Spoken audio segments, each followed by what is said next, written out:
ॐ भूर्भुवः स्वः तत्सवितुर्वरेण्यं भर्गो देवस्य धीमहि धियो यो न प्रचोदयात्. ॐ शान्ति शान्ति शान्तिः.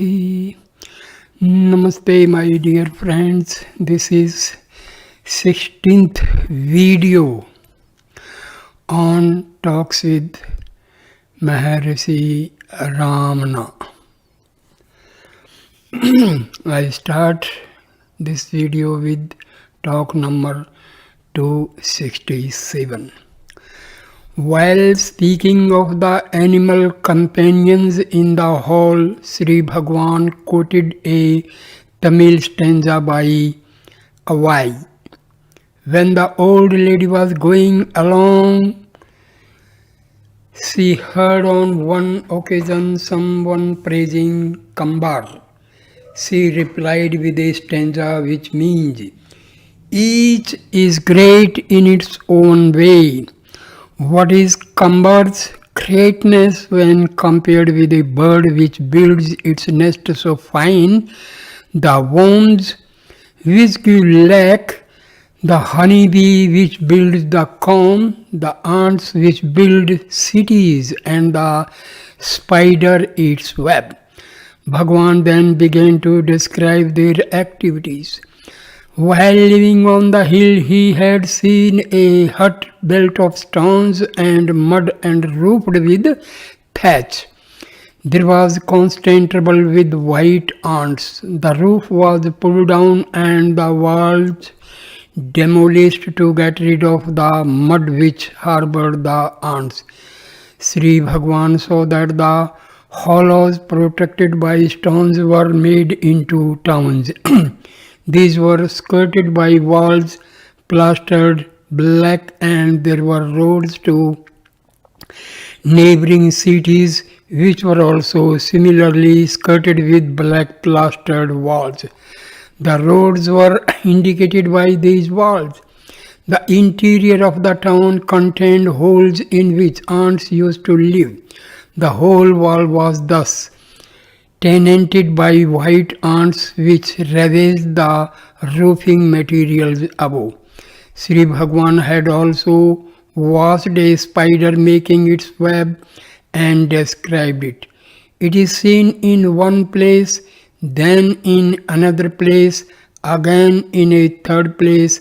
The fiber is fixed at all these points. The spider moves along it, descends, ascends, and goes round, and the web is finished. It is geometrical. The net is spread out in the morning and rolled up in the evening. Similarly, the wasps build their nest of a lac, crude, and so on. So then, each animal has got some remarkable instinct.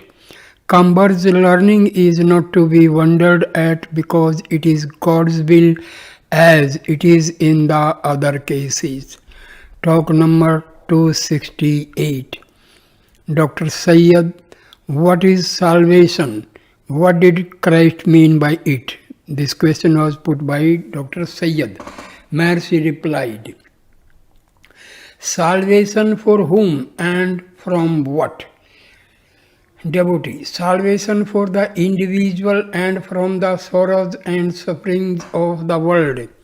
Maharshi, whose are the sorrows, etc. Devotee, of the mind. Maharshi, are you the mind? Devotee, I shall now explain how this question arose. I was meditating.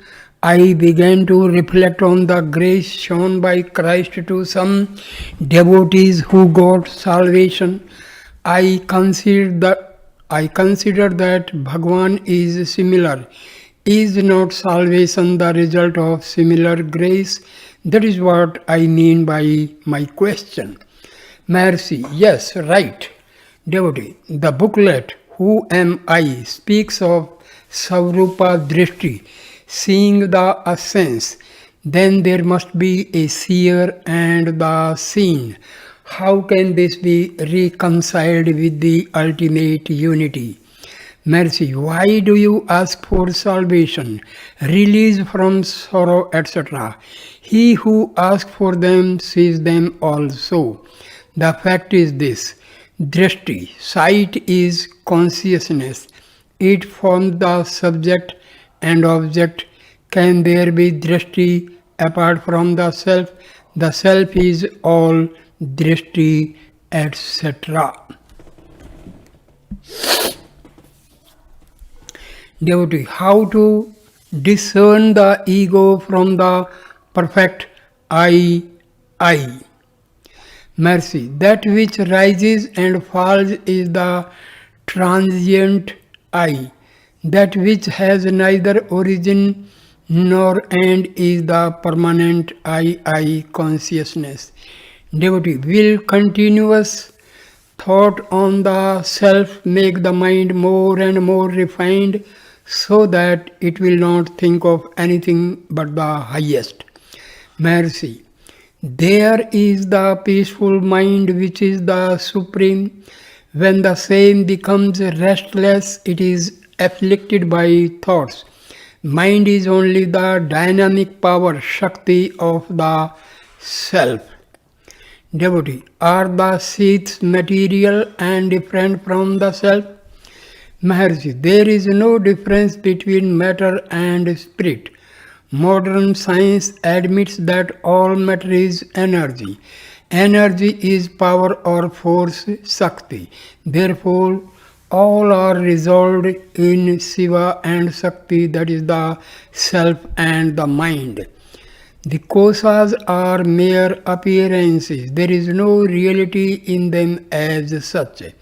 Devotee, how many hours a day should one devote to meditation?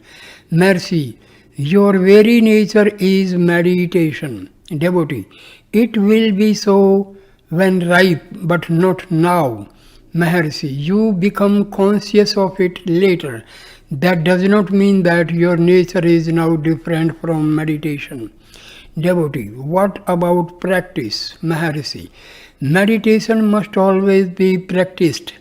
Devotee, a Persian mystic says, there is nothing but God. The Quran says, God is immanent in all. Maharshi, there is no all apart from God. For Him to pervade, He alone is. Devotee, is it morally right for a man to renounce his household duties when he once realizes that his highest duty is Atma Chintan, continuous thought on the self? Maharshi, this desire to renounce things is the obstacle. The self is simple renunciation. The self has renounced all. Devotee, it is true from Bhagwan's standpoint, but for us, my work demands the best part of my time and energy. Often I am too tired to devote myself to Atam Chintan. Maharshi, the feeling I work is the hindrance. Inquire who works. Remember, who am I? The work will not bind you. It will go on automatically. Make no effort either to work or to renounce work.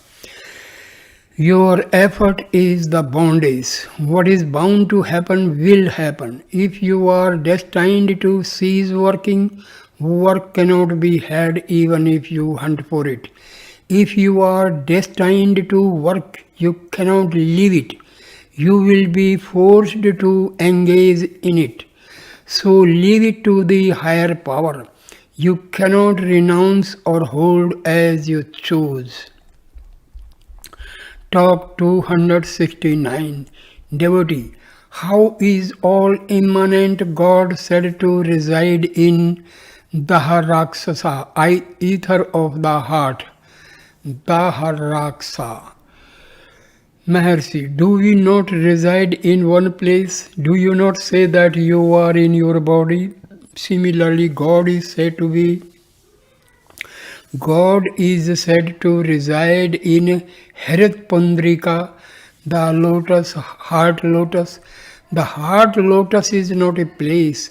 Some name is mentioned as the place of God because we think we are in the body.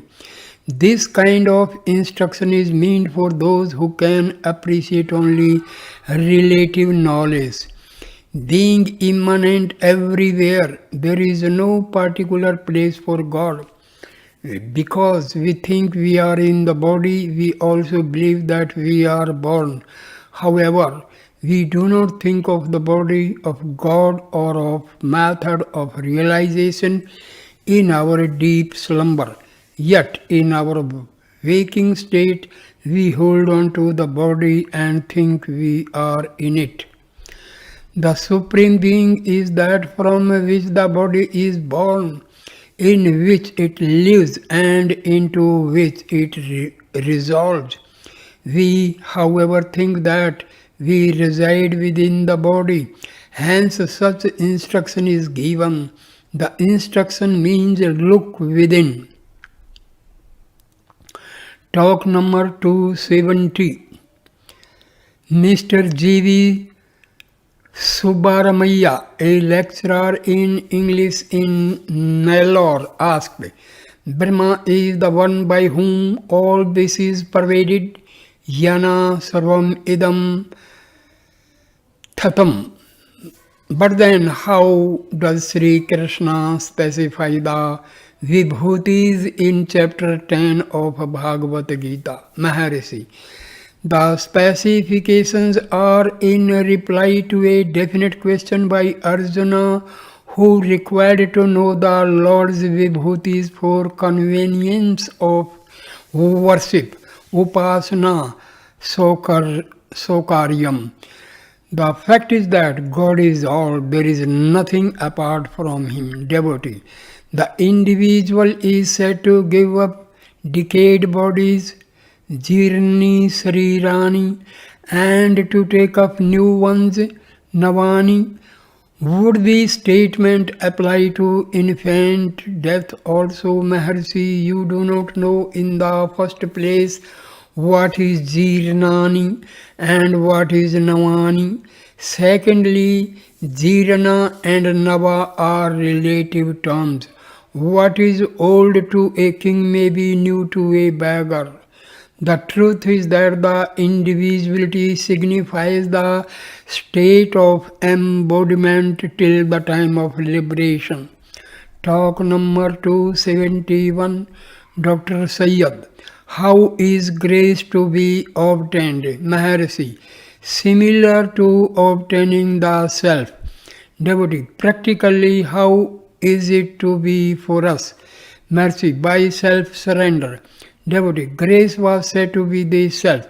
Should I then surrender to my own self? Maharshi, yes, to the one from whom grace is sought. God, Guru and self are only different forms of the same.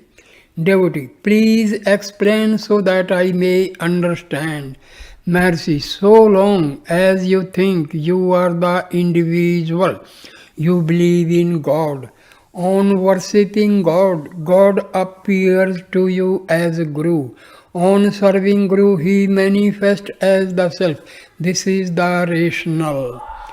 Talk number 272. Devotee, there are widespread disasters spreading havoc in the world, for example, famine and pestilence. What is the cause of this state of affairs? Maharshi, to whom does all this appear? Devotee, that won't do. I see misery around. Maharshi, you were not aware of the world and its sufferings in your sleep. You are conscious of them in your wakeful state. Continue in that state in which you were not afflicted by these. That is to say, when you are not aware of the world, its springs do not affect you. When you remain as the self, as in sleep, the world and its sufferings will not affect you. Therefore, look within, see the self. There will be an end of the world and its miseries. Devotee, but that is selfish Maharshi, the world is not external because you identify yourself wrongly with the body and you see the world outside and its pain becomes apparent to you, but they are not real. Seek the reality and get rid of this unreal feeling. Devotee, there are great men, public workers who cannot solve the problem of the misery of the world. Maharshi, they are ego-centered and therefore their inability, if they remained in the self, they would be different. Devotee, why do not Mahatmas help? Maharshi, how do you know that they do not help?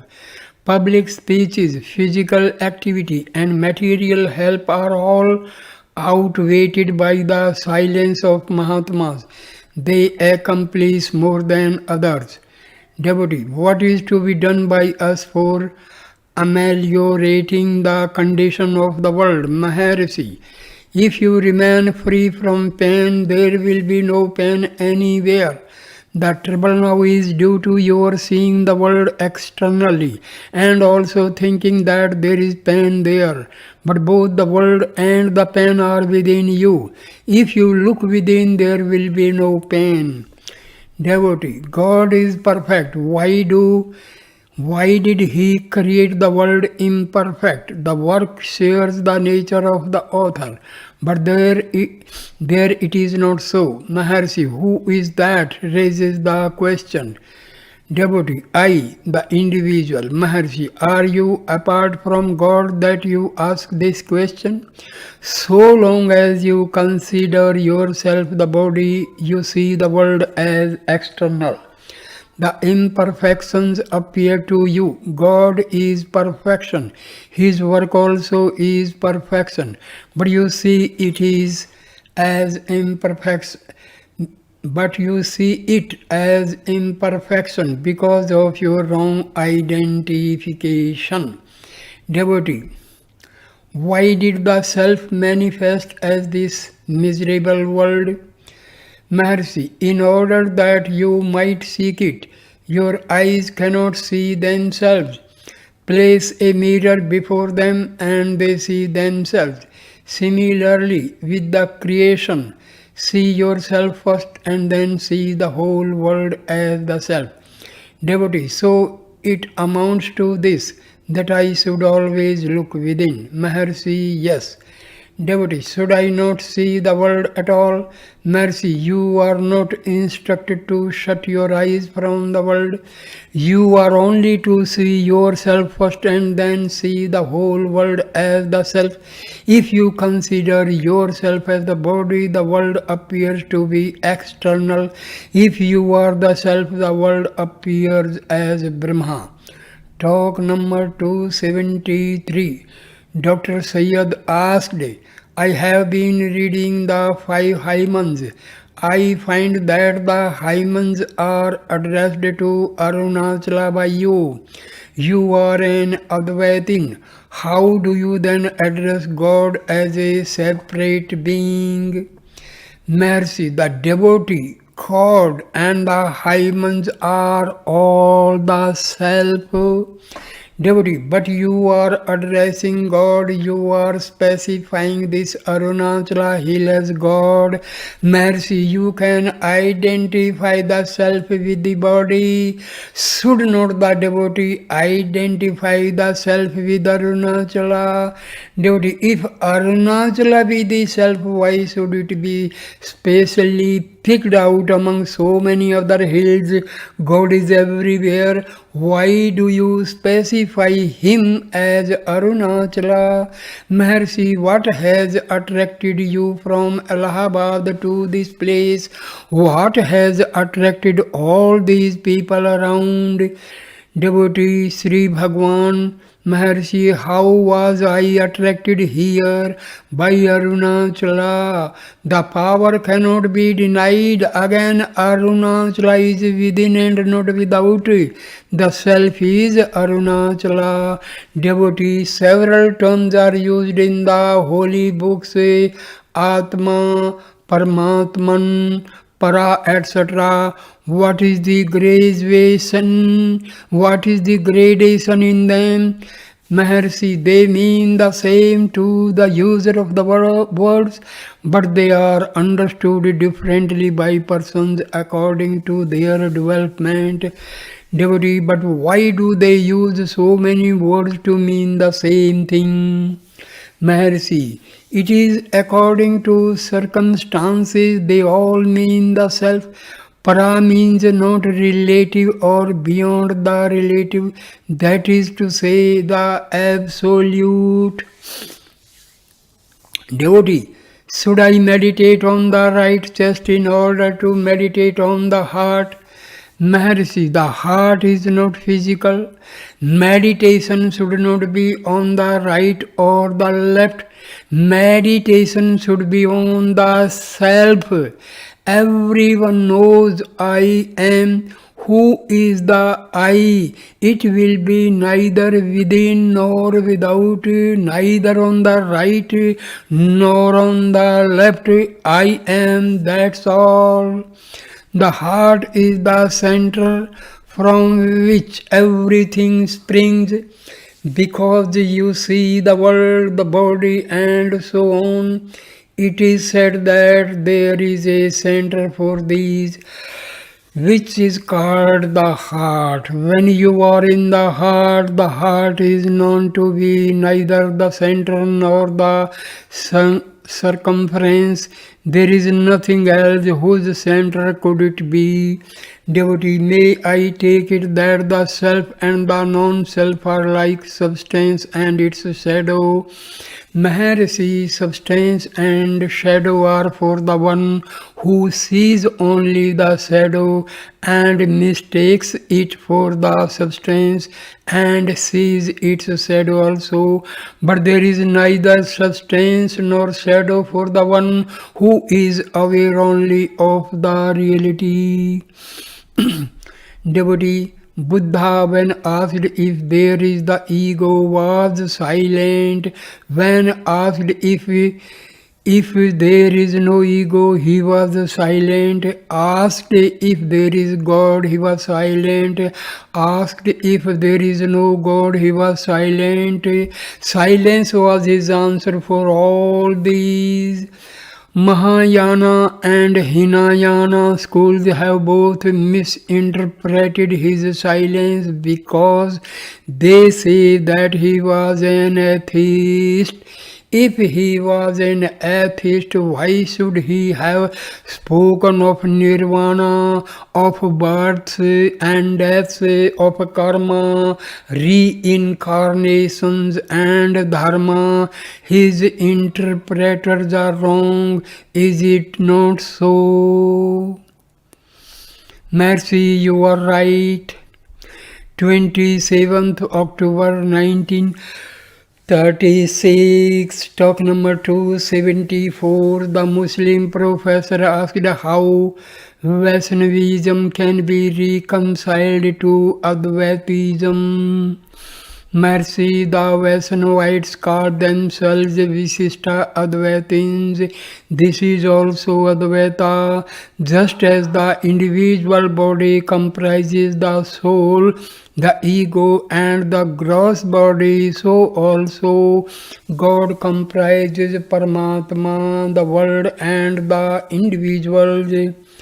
Devotee, does not bhakti imply duality? Maharshi, reflection on one's own self is called bhakti. Bhakti and self-inquiry are one and the same.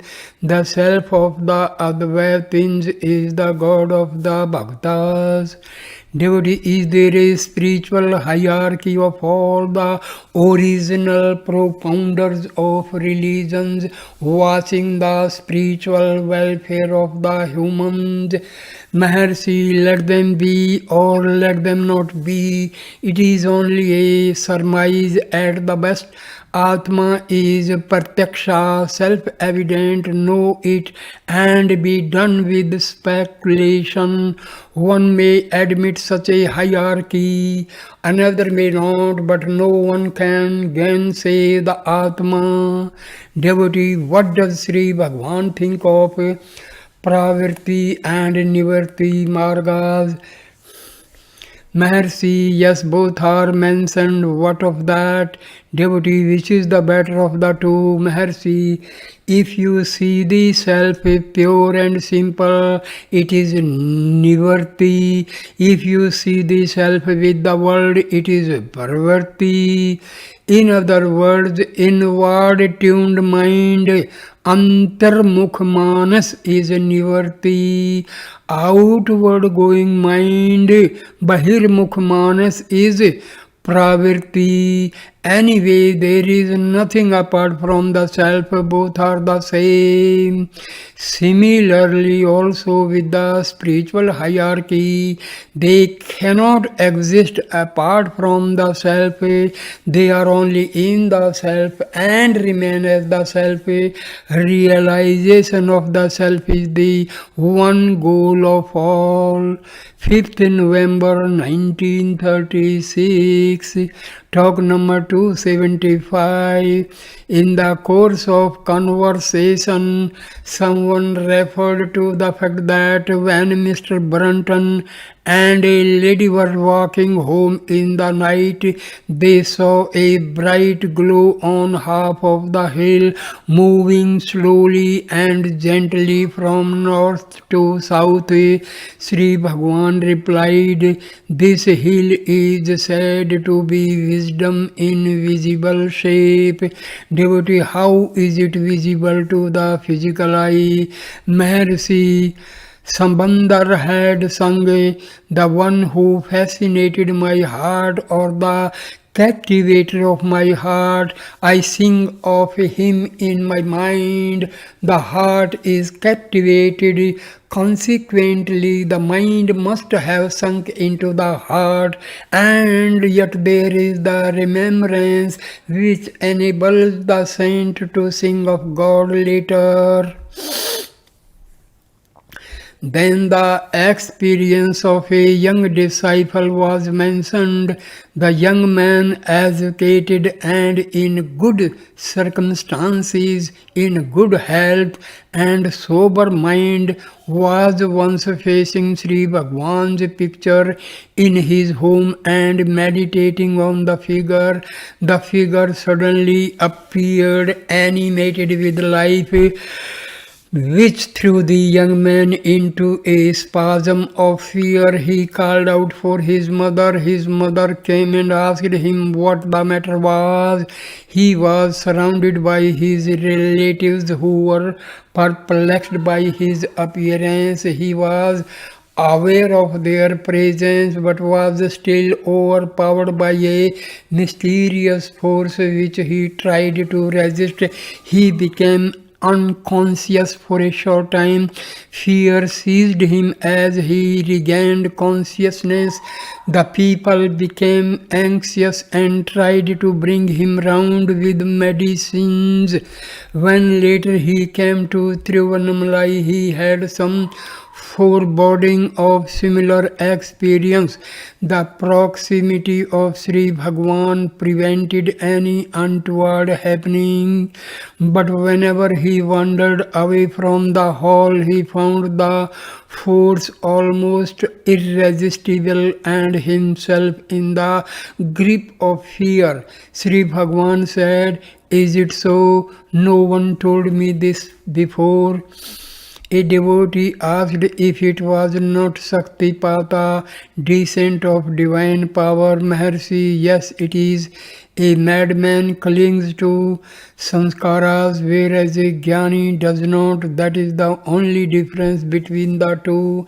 Jnana is madness of a kind. Devotee, but Shaktipata is said to occur in karma samaya, that is when merit and demerit are equal. Maharshi, yes, mala pripaka Karma, Samaya and Saktipata mean the same. A man is running the course of his sanskaras. When taught he is the self, the teaching affects his mind and imagination runs riot. He feels helpless before the on-rushing power. His experiences are only according to his imagination of the state. I am the self. Whatever he may conceive it to be, Saktipata alone confers the true and right experience. When the man is ripe for receiving the instruction and his mind is about to sink into the heart, the instruction imparted works in a flash and he realizes the self all right. Otherwise, there is always the struggle. Manunasa, Jnana, and the Chittai, Chit Ekagrata, annihilation of the mind, knowledge, and one-pointedness means the same. Talk number 276. The UP lady arrived with her brother, a woman companion, and a burly bodyguard. When she came into the hall, she saluted Maharshi with great respect and feeling and sat down on a wool blanket in front of Sri Bhagwan. Sri Bhagwan was then reading Trilinga in Telugu on the reincarnation of a boy.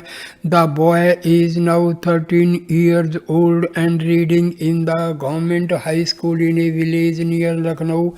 When he was 3 years, he used to dig here and there. When asked, he would say that he was trying to recover something which he had hidden in the earth. When he was 4 years old, a marriage function was celebrated in his home. When leaving, the guest humorously remarked that they would return for this boy's marriage, but he turned around and said, I am already married. I have 2 wives. When asked to point them out, he requested to be taken to a certain village, and there he pointed to 2 women as his wives. It is now learned that a period of 10 months elapsed between the death of their husband and the birth of this boy. When this was mentioned to the lady, she asked if it was possible to know the after-death state of an individual. Sri Bhagwan said some are born immediately after, others are after some lapse of time. A few are not reborn on this earth but eventually get salvation in some higher region, and a very few get absolved here and now. See, devotee, I do not mean that is it possible to know the condition of an individual after his death. Maharshi, it is possible, but why try to know it? All facts are only as true as the seeker. Devotee, the birth of a person, his being and death are real to us. Maharshi, because you have wrongly identified your own self with the body. You think of the other one in terms of the body. Neither you are nor the other is the body. Devotee. But from my own level of understanding, I considered myself and my son to be real. Maharshi, the birth of the I thought is one's own birth.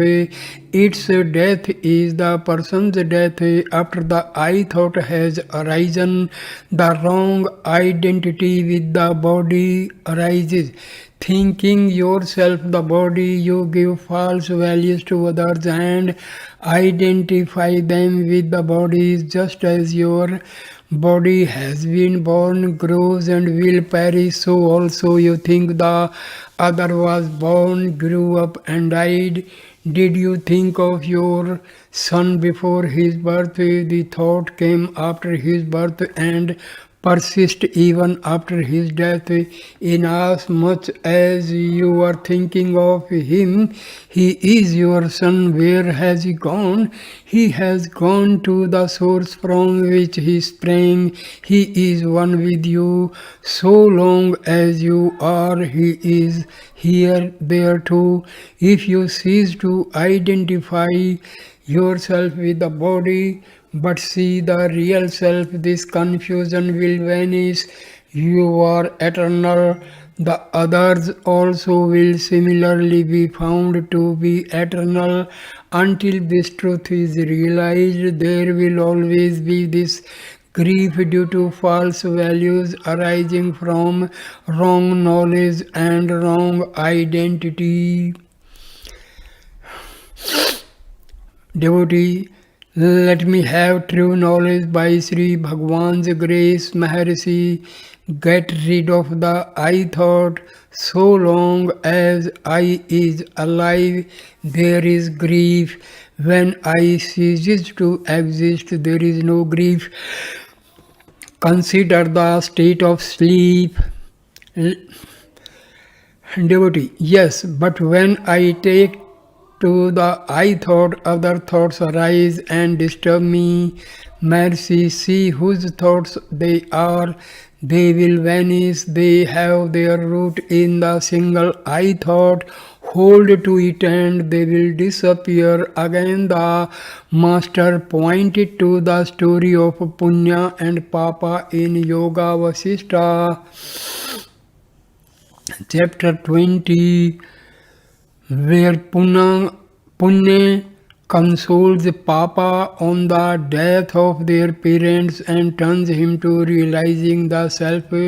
Further, creation is to be considered in its two aspects, Ishvara Srishti, God's creation, and Jiva Srishti, individual creation. Of these two, the universe is the former and its relation to the individual is the latter. It is the latter which gives rise to pain and pleasure, irrespective of the former. A story was mentioned from Panchadasi. There were two young men in a village in South India. They were on a pilgrimage to North India. One of them died. The survivor, who was earning something, decided to return only after some months. In the meantime, he came across a wandering pilgrim whom he asked to convey the information regarding himself and his dead companion to the village in South India. The wandering pilgrimage did so, but by mistake changed the names. The result was that the dead man's parents rejoiced in his safety, and the living one's parents were in grief. Thus, you see, pain or pleasure has no reference to facts but to mental conceptions. Jiva Srishti is responsible for it. Kill the jiva and there is no pain or pleasure, but the mental bliss persists forever. Killing the jiva is to abide in the self. Devotee, I hear all this. It is beyond my grasp. I pray Sri Bhagwan to help me to understand it all. I had been to a waterfall in Mysore. The cascade was a fascinating sight. The waters streamed out in the shape of fingers trying to grasp the rocks but were rushed on by the current to the depths below. I imagined this to be the state of the individual clinging to their present surroundings, but I cannot help clinging. I cannot imagine that we are no better than seasonal flowers, fruits and leaves on trees. I love flowers, but still this idea has no hold on me. After a few minutes, she pointed out that she had intended to ask Maharshi about death and matters related to it, but did not, however, do it. Yet Maharshi was reading the related matter in the newspaper, and the same topic came up for enlightenment. She left after seeing the cow Lakshmi. 9th November 1936, talk number 277. Mr. Cohen, what is will? I mean, where does it fit in the five kosas? Maharshi, the I thought arises first, and then all other thoughts. They comprise the mind. The mind is the object, and the I is the subject. Can there be will without the I? It is comprised in the I.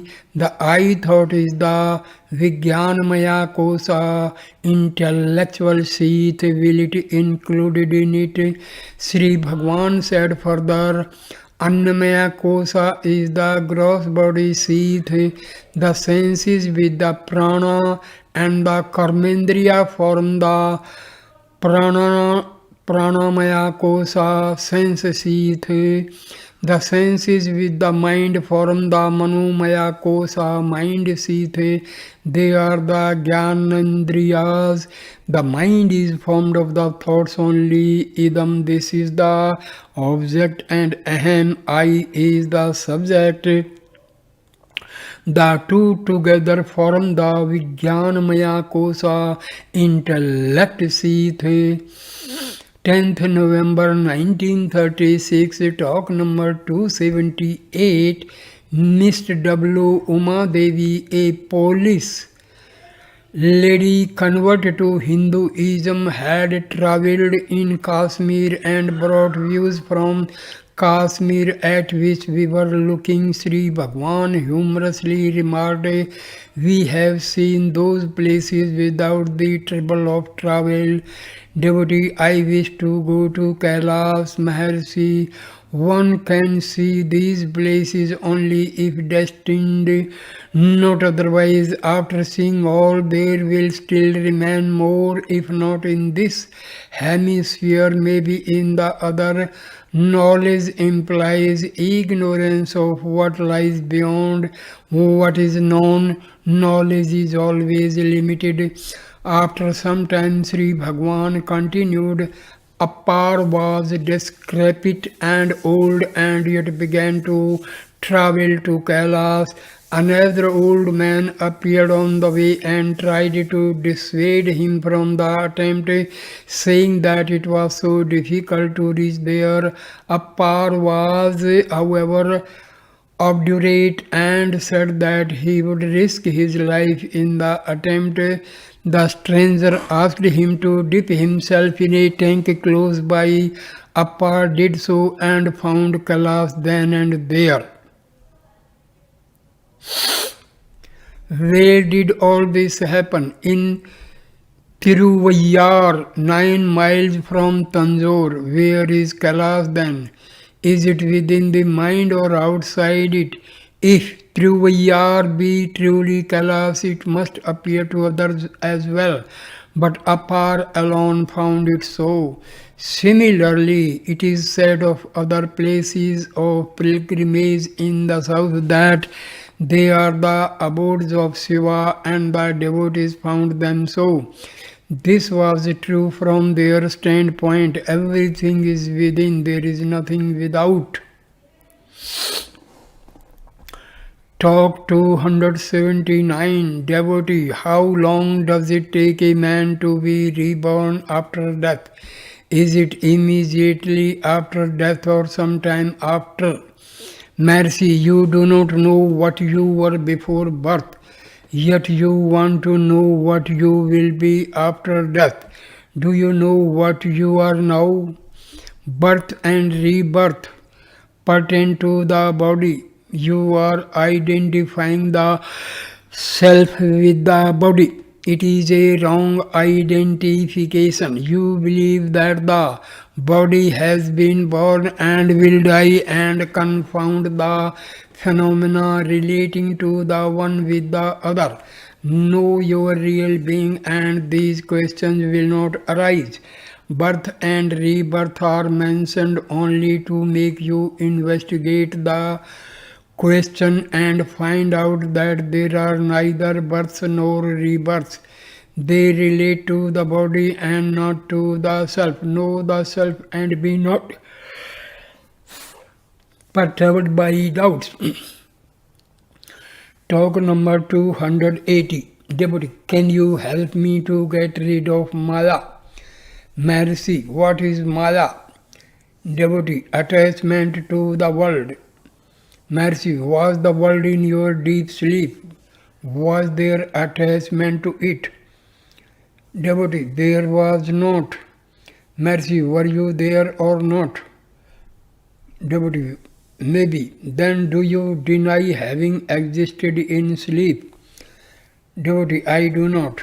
You are therefore now the same one as there was in sleep. Devotee, yes. Sleep, no world. Wakefulness, world is there. In sleep, no attachment. Wakefulness, attachment is there. Sleep, the self is there. Wakefulness, the self is there. Maharshi, what is then that raises the question of Maya just now? Devotee, the mind was not in sleep. The world and the attachment to it are of the mind. Maharshi, that is it. The world and the attachment to it are of the mind, not of the self. Devotee, I was ignorant in sleep. Maharshi, who says that he was ignorant? Is he not ignorant now? Is he a jnani? Ignorance is now mentioned by the contaminated self here. Devotee, was the self pure then in sleep? Maharshi, it did not raise any doubts. It did not feel imperfect or impure. Devotee, such self is common to all, even in a dead body, Maharshi. But the man in sleep or in dead body does not raise questions. Considered who raises questions. It is you. Were you not in sleep? Why was there no imperfection? The pure self is simple being. It does not associate itself with objects and become conscious as in the wakeful state.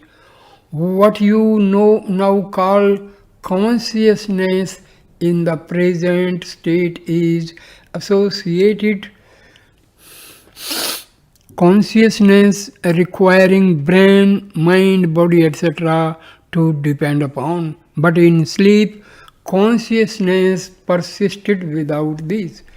Devotee, but I do not know the consciousness in sleep. Maharshi, who is not aware of it? You admit I am, you admit I was in sleep. The state of being is yourself. Devotee, do you mean to say that sleep is self-realization? Maharshi, it is the self. Why do you talk of realization? Is there a moment when the self is not realized? If there be such a moment, the other moment might be said to be one of realization. There is no moment when the self is not, nor when the self is not realized. Why pick out sleep for it? Even now you are self-realized.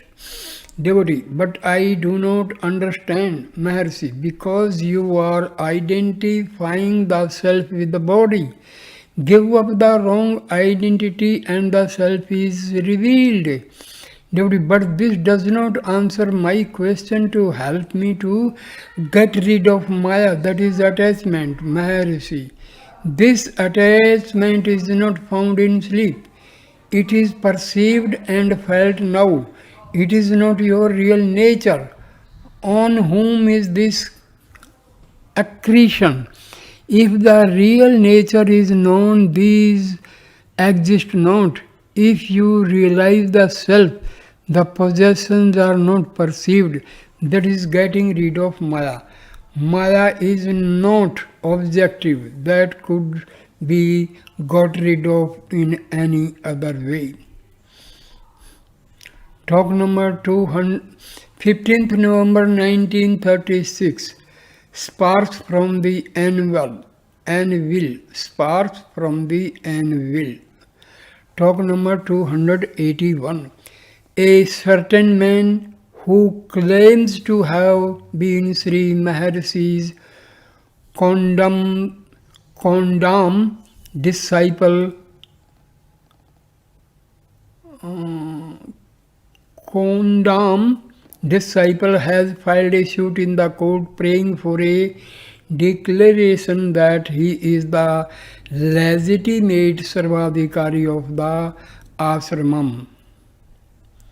Sri Maharshi was examined on commission. There was a crowd, but the proceedings went on smoothly in the room on the northeast.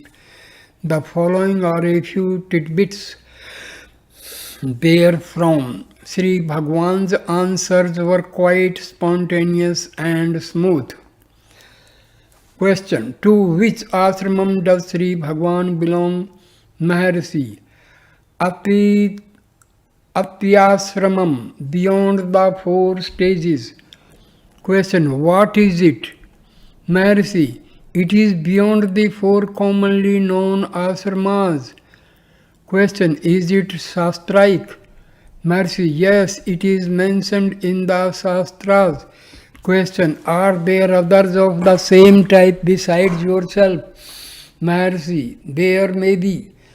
Question: have there been any?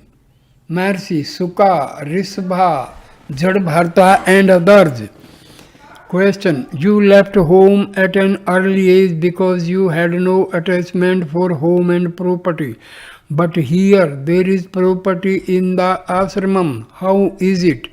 Maharshi: I do not seek it. Property is thrust on me. I neither love nor hate it.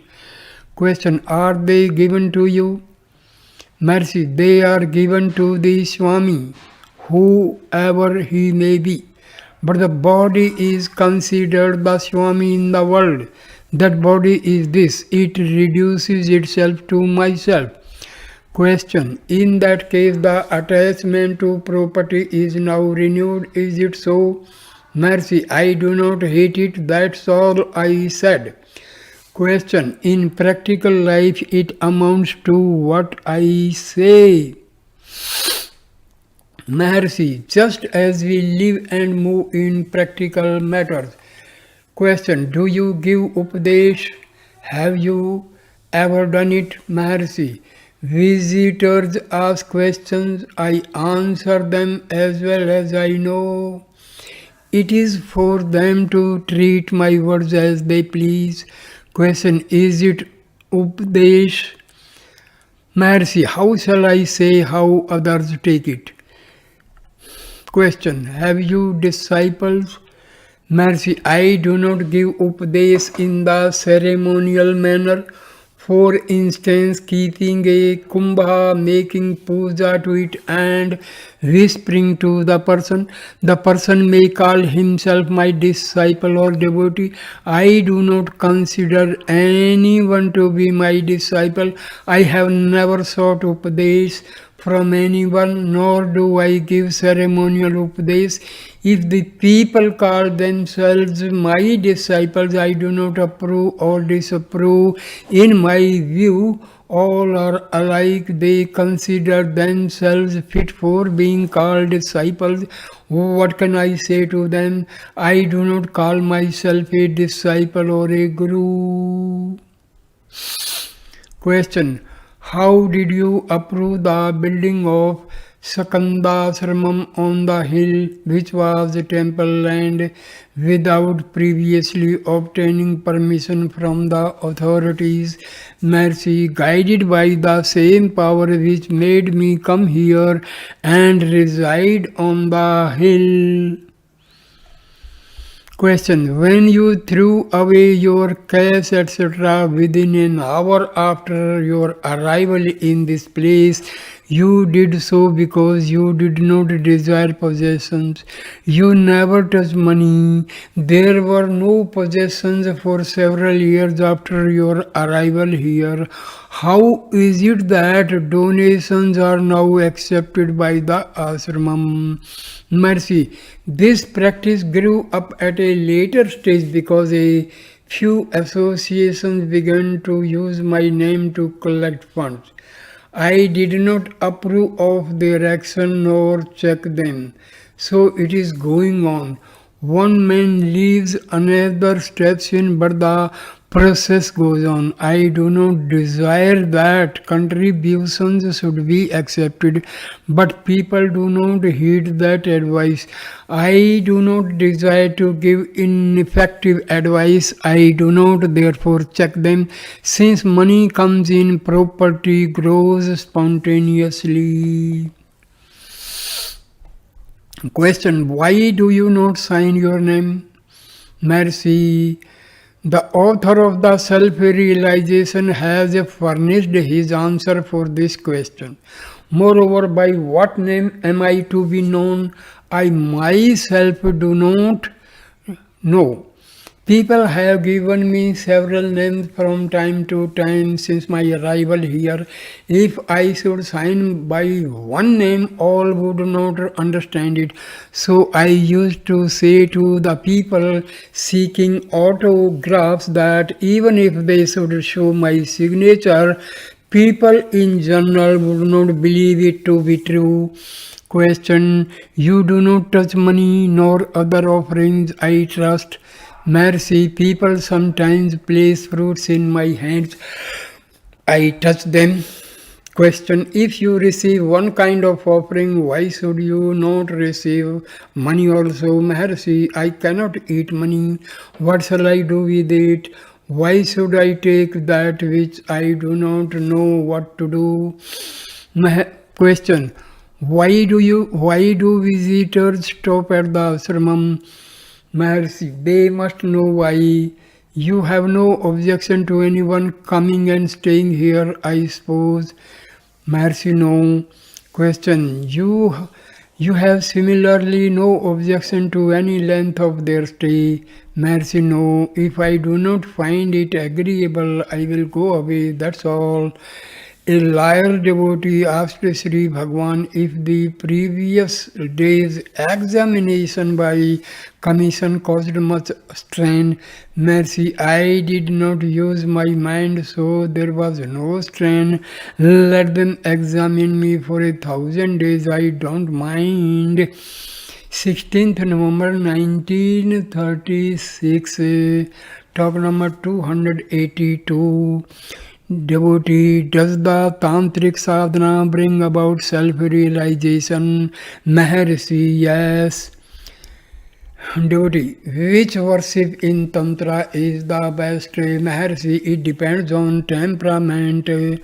Devotee, what part does Kundalini play in bringing about self-realization? Maharshi, Kundalini rises from any lakshya that you have. Kundalini is prana shakti, life current. Devotee, different deities are said to reside in different chakras. Does one see them in course of sadhana?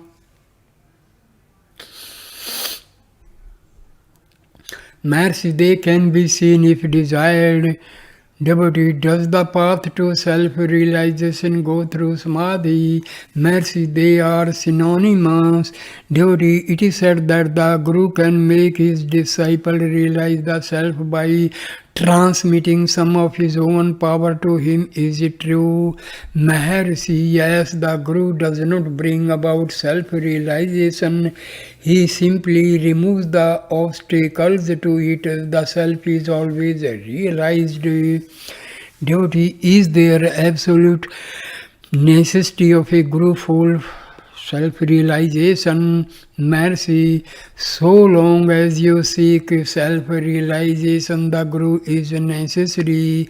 Guru is the self. Take Guru to be the real self and yourself as the individual self. The disappearance of this sense of duality is removal of ignorance. So long as the duality persists in you, the Guru is necessary. Because you identify yourself with the body, you think the Guru to be somebody. You are not the body, nor is the Guru. You are the self, and so is the Guru. This knowledge is gained by what you call self-realization. Devotee, how can one know whether a particular individual is competent to be a Guru? Maharshi. By the peace of mind found in the presence and by the sense of respect you feel for him. Devotee, if the Guru happens to turn out incompetent, what will be the fate of the disciple who has implicit faith in him? Mercy, each one according to his merits. Devotee, what are your opinions about social reform? Mercy, self-reform automatically brings about social reform. Confine yourself to self-reform.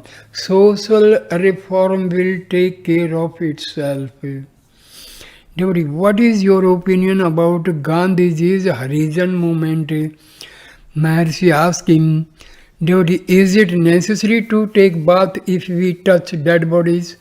Mercy, the body is a corpse. So long as one is in contact with it, one must bathe in the waters of the self. Devotee, if the Advaita is final, why did Madhvacharya teach Dvaita? Mercy, is yourself Dvaita or Advaita? All systems agree on self-surrender.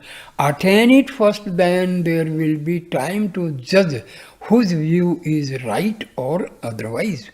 Devotee, why do you not preach to the people to set them on the right path? Maharshi, you have already decided by yourself that I do not preach. Do you know who I am and what preaching is? Devotee, is the saving of widows among Brahmins not cruel? Mercy, this may be asked of Dharma Shastris or reformers. Reform yourself first and let us then see about the rest. 17th November 1936, talk number 283. Devotee, how can one become Jita Sangadoshaha, free from the stain of association? Mercy, by Satsanga, association with the wise. Satsangvate nisangvatam nisangatve nirmohatvam nirmohatve nischaltvam nischaltatve jivan mukhitah. Satsang means Sangha, association with the Sat. Sat is only the self. Since the self is not now understood to be Sat, the company of the sage who has thus understood it is sought. That is Sat Sangha. Introversion results, then Sat is revealed. For whom is association? For whom is dosha? Devoted to the self. Mercy, no, the self is pure and unaffected. The impurities affect only the ego. Devotee, can the soul remain without the body? Maharshi, it will be so a short time. Hence in deep slumber, the self is bodiless. Even now it is so. Devotee, can a sannyasi remain in the midst of samsara? Maharshi, so long as one thinks that he is a sannyasi, he is not one. So long as one does not think of samsara, he is not a samsari. On the other hand, he is a sannyasi. So, dear friends, I stop this video at this point. Thank you for watching this video with patience and devotion. Please like, share and comment the video and subscribe the channel. Namaskar, my dear friends. Namaskar. Namaskar.